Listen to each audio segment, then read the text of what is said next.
tenia jo per dir 6 o 7 anys, doncs de menús la menjar estava molt escassa.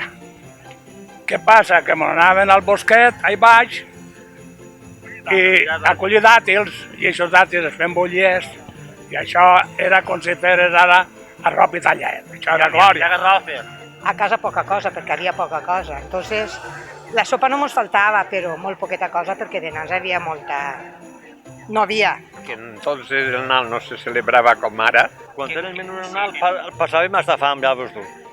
Anàvem a cantar els amiguets i les amiguetes per les cases i ens donaven pastes. I adornar la casa, per supost.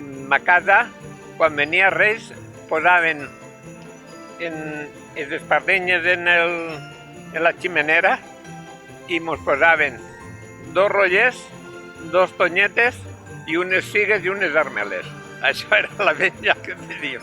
Una setmana abans de Nadal jo recordava anar amb ma abuela al forn i preparàvem les tonyetes, els almendraos, i ahí ja començava a sentir-se ja el Nadal. Pues el Belén, el arbre no se posava entonces. El arbre no, la mama en el comedor posava... El Belén. Com dient això? Anar al damunt i ma filla curiós, no? Dient això? De nans? I el dia de Nochebuena pues ho fem o salseta de cuixetes de pavo, no, de nans, pollastre, salseta de sirà, o tortilla de queraïlla o de carxofeta. I si a cas, dàtils bollits, anous i castanyes i pataconers.